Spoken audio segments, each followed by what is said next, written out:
En 1881 nació la institucionalización de algo que ya venía ocurriendo en la práctica, la transferencia directa de soberanía financiera de los otomanos hacia sus acreedores europeos. La creación de la Administración de la Deuda Pública Otomana, en otomano Duyunun Mumiye, establecida por el decreto de Muharrem, en diciembre de 1881, marcó a fondo la transformación de un problema de deuda en un gobierno paralelo encargado de administrar ingresos esenciales del Estado. Después de la moratoria de 1876 y de los intentos fallidos de refinanciar la deuda, los acreedores europeos y los bancos que los representaban exigieron garantías permanentes. La solución negociada fue crear un organismo autónomo, con poderes legales para asegurar el pago a los inversionistas.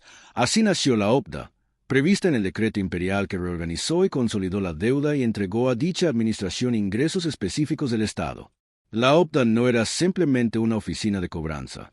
Era una estructura burocrática vasta y casi independiente, con un consejo directivo donde los representantes de los acreedores europeos, Gran Bretaña, Francia, Alemania, Austria-Hungría, Italia, Holanda, entre otros, tenían puestos privilegiados, mientras que el Estado otomano tenía participación mínima, autoridad para recaudar directamente los ingresos asignados y transferirlos a los acreedores, derecho de nombrar administradores regionales y supervisar la recaudación en todo el imperio.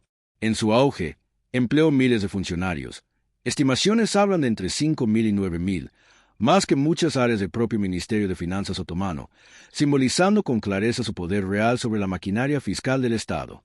El decreto de Muharrem y sus disposiciones posteriores asignaron a la OPDA la administración y prioridad sobre diversas rentas indirectas y monopolios vitales para el presupuesto imperial, entre ellos, según distintas fuentes, el monopolio del sal, el tabaco y otras rentas de monopolios, regie, bebidas alcohólicas y espíritus, impuestos de timbre, sellos fiscales, parte de las aduanas y rentas provinciales, como cuotas de regiones de Rumelia o excedentes de Chipre.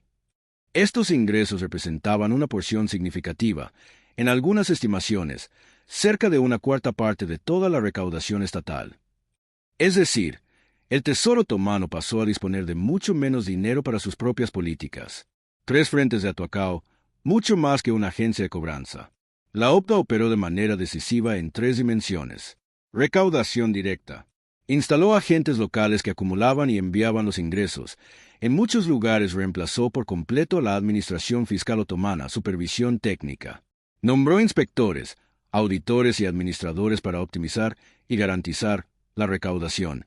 En numerosos monopolios, reorganizó contratos y estructuras, muchas veces beneficiando compañías europeas, intermediación de inversiones. Se convirtió en puente entre inversionistas europeos y proyectos dentro del imperio, como ferrocarriles y concesiones, protegiendo los intereses de los acreedores y facilitando nuevo endeudamiento bajo condiciones aceptables para la banca extranjera. Consecuencias directas: erosión de autonomía económica. El control sobre el sal, el tabaco, los sellos fiscales y las aduanas produjo efectos inmediatos. Pérdida de autonomía sobre precios y políticas comerciales, ya que los administradores o empresas vinculadas a los acreedores fijaban tarifas y concesiones. Salida constante de ingresos hacia el exterior, tanto por pagos a bancotes como por ganancias de empresas europeas, desincentivo para el desenvolvimiento fiscal interno, ya que buena parte de las rentas estratégicas no estaba bajo control del Tesoro, facilitación de nuevos préstamos usando estos mismos ingresos como garantía, perpetuando la dependencia. Consecuencias políticas: soberanía formal, control extranjero real. En términos políticos, la OPDA significó que el sultán y el parlamento, cuando existía, conservaban la soberanía formal, pero ya no controlaban instrumentos esenciales de gobierno: presupuesto, monopolios, recaudación. Decisiones sobre prioridades de gasto podían quedar condicionadas por los flujos que la OPDA controlaba. La intervención financiera funcionaba como una ocupación no militar. Menos soldados y más auditores, menos ejércitos y más contabilidad. Eso es lo que se llama con precisión ocupación financiera. El dominio de un Estado a través de instrumentos fiscales y administrativos extranjeros, sin necesidad, al menos al principio, de ocupar su territorio con tropas. La OPDA tenía legitimación externa plena. Operaba por decreto imperial y bajo acuerdos internacionales, difícil de cuestionar jurídicamente. Refuerzo de divisiones internas. Élites y comerciantes que ganaban con los nuevos contratos se alineaban con intereses europeos, mientras grupos perjudicados alimentaban un nacionalismo radicalizado. Puerta abierta para la política imperial europea. El control financiero se volvió una palanca de presión diplomática y de intervención política a lo largo de los años siguientes. En 1881, la deuda dejó de ser simplemente un pasivo contable y se convirtió en un instrumento institucionalizado de poder extranjero. La OPTA funcionó como una administración paralela que recaudaba ingresos vitales, dirigía partes de la economía y protegía los intereses financieros europeos, todo sin extinguir formalmente al Estado otomano, pero debilitando profundamente su capacidad de autodeterminación. A partir de ese año, la crisis financiera que había paralizado al Imperio otomano se convirtió en crisis política, militar y social. Lo que antes era una disputa sobre intereses y préstamos comenzó a corroer los cimientos del Estado.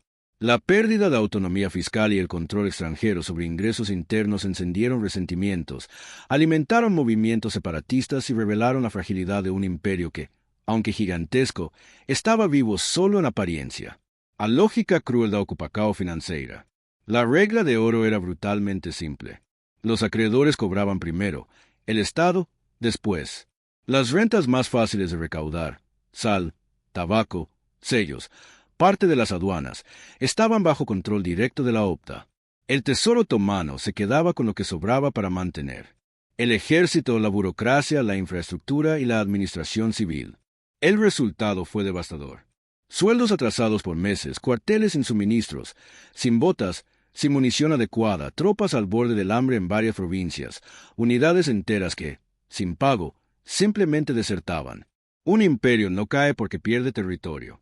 Cae cuando deja de pagarle a sus soldados. Mientras tanto, los acreedores europeos recibían puntualmente sus intereses, administrados por representantes extranjeros que controlaban la recaudación. Era una inversión total de la lógica estatal.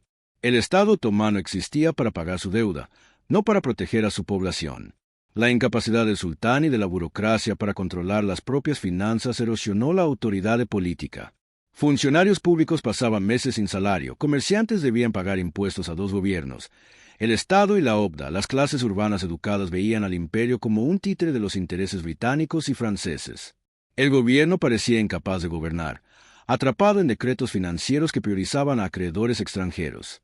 La imagen de Abdulhamid II como defensor del Islam chocaba con una realidad incómoda. No podía defender ni siquiera las finanzas internas de su propio imperio. La legitimidad desaparece cuando el pueblo percibe que el soberano ya no controla su propia casa. Con la autoridad central corroída, las provincias vieron la oportunidad de afirmar sus propios intereses. Los ingredientes de nacionalismo estaban todos ahí. Élites locales cansadas de enviar tributos a Estambul. Desigualdades agravadas por la crisis. Interferencia europea que incentivaba movimientos separatistas, especialmente en los Balcanes. Y propaganda independentista que circulaba en escuelas, iglesias, periódicos y sociedades secretas. Las rebeliones tomaron diferentes formas. Balcanes, levantamientos en Bulgaria, Grecia, Serbia y Bosnia. Árabes, movimientos literarios y políticos en el Levante y en la península arábiga. Armenios, demandas de reformas y autonomía frente a la opresión local. Norte de África, pérdida gradual de control ante las potencias europeas. Estos nacionalismos no surgieron por casualidad. Florecieron porque el centro imperial era demasiado débil para ser temido y demasiado pobre para ser respetado. El imperio entra, entonces, en un modo de autodesintegración acelerada, sin recursos para mantener guarniciones estratégicas, invertir en infraestructura militar, cooptar a las élites provinciales, contener rebeliones con rapidez o negociar diplomáticamente desde una posición de fuerza. Cada provincia, cada etnia, cada comunidad empieza a preguntarse, si Estambul ni siquiera puede pagar a sus propios funcionarios, ¿por qué debo obedecerle? La pérdida de autonomía fiscal creaba un círculo vicioso. La crisis financiera debilitaba al Estado. El debilitamiento estimulaba nuevas rebeliones. Las rebeliones exigían gastos militares. El Estado no tenía dinero para cubrirlos, y su autoridad se erosionaba aún más. Ese proceso, típico de los imperios en colapso, hizo que el Imperio otomano llegara al siglo XX ya medio muerto, dependiendo de la protección europea e incapaz de controlar su propio destino. Lo que comenzó como una dificultad financiera terminó como un colapso político. La insolvencia no solo derribó las cuentas públicas, derribó el propio concepto de Imperio Otomano. Cuando un Estado pierde el control de sus finanzas, también pierde su soberanía, su legitimidad, eventualmente, su capacidad de mantener unido el territorio que gobierna. Así es como una deuda se convierte en un arma. ¿Y cómo un arma financiera puede destruir un imperio entero sin disparar un solo tiro? Al observar diferentes épocas y regiones, percibimos un patrón constante. Cuando un Estado pierde control de sus finanzas, ya sea por endeudamiento externo, por fallas bancarias internas o por un colapso monetario, se vuelve vulnerable a intervenciones, imposiciones y pérdida de autonomía.